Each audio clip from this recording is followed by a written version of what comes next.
एक बहुत समय पहले बच्चों का एक इंटरव्यू लिया था, बातचीत हुई थी, आपको याद होगा।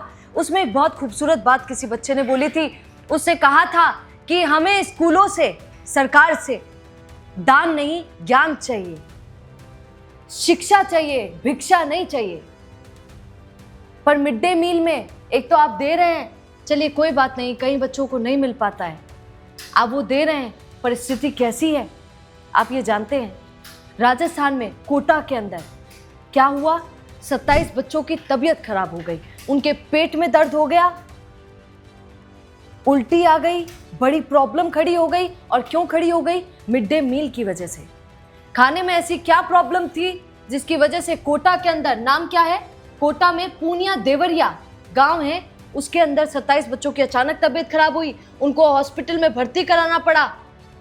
अब देखिए, स्कूल के कक्षा के जो बच्चे थे, आपको पता होगा कि पहली से लेकर 8वीं तक के बच्चों को मिड डे मील का भोजन दिया जाता है, पर यहाँ पर 130 में से 110 बच्चे मौजूद थे। भोजन में कद्दू की सब्जी थी, दाल थी और रोटी थी, चपाती। खाना क्या क्या होता है मिड डे मील में आपको पता है, मैंने आपको दिखाया भी था कि लिखा हुआ था कि सैटरडे को केक मिलता है। बच्चों से जब जाकर पूछा, बच्चों ने कहा मैडम हमने तो कभी केक देखा ही नहीं है। ऐसी हालत थी वहाँ पर मिड डे मील के अंदर, आपको पता होगा।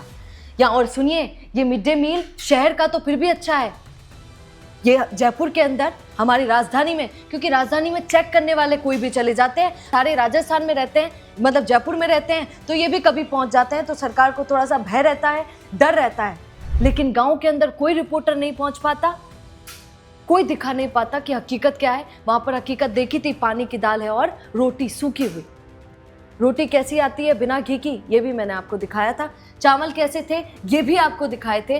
पर यहाँ पर तो फिर भी कम से कम दाल के साथ कद्दू की सब्जी तो मिली। और उस खाने में भी, अन्नपूर्णा रसोई के अंदर भी, उस खाने में जब बच्चों ने खाया, 2 घंटे के बाद बच्चों को उल्टी, दस्त, पेट में दर्द, चक्कर और सिर दर्द होने लगा। अभी हालत ऐसी है कि 14 से 21 बच्चों को तो कोटा के न्यू मेडिकल कॉलेज अस्पताल और निजी अस्पतालों में भेजा गया है। तबीयत बहुत भयंकर उनकी खराब है। यहाँ पर अधिकारी क्या बोल रहे हैं ये भी जरा सुन लीजिए। जिला शिक्षा अधिकारी रूप सिंह मीणा अस्पताल पहुंचे हैं, उन्होंने देखा है कि बच्चों की हालत कैसी है। मदन दिलावर हमारे शिक्षा मंत्री अस्पताल पहुंचे, बच्चों से मिले हैं, कहा कि सब कुछ ठीक हो जाएगा बच्चों, टेंशन मत लो। पर क्या ये कह देना पर्याप्त है कि सब कुछ ठीक हो जाएगा बच्चों, टेंशन मत लो? अभी मैं मेडिकल कॉलेज में सब बच्चों से मिला हूँ, सब स्वस्थ हैं। उन्होंने कहा कि मेरी बातचीत हुई, कहा कि उल्टी आई थी और चक्कर आया था। अब बिल्कुल सब स्वस्थ हैं। अभी जांच का विषय जाती थी, क्या हुआ होगा क्या नहीं हुआ, चिकित्सक बताएंगे, हमारी बातचीत करके हमारी कमेटी के लोग बच्चों से उससे निकलेगा। पर अभी मुझे प्रथम दृष्टया लगता नहीं कोई ऐसा कोई बड़ा कुछ खाया हो।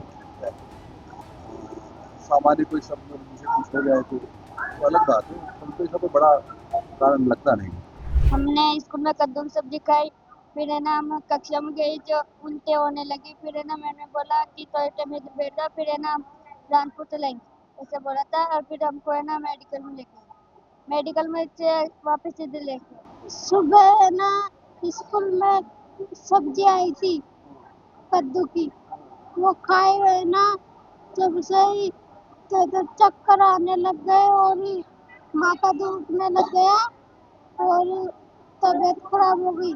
आप इस पर क्या कहेंगे, कमेंट जरूर कीजिएगा। ये जो भिक्षा और दीक्षा, शिक्षा वाली बात है, आप इस पर क्या कहेंगे? क्या मानते हैं कि ये सब कुछ बंद हो जाना चाहिए? मैं तो बहुत खिलाफत करती हूँ भैया, और खास करके जो पैकेट वाला दूध आता है इसकी बहुत ज़्यादा खिलाफत, क्योंकि पैकेट वाला दूध किस स्थिति में बच्चों को पिलाया जाता है।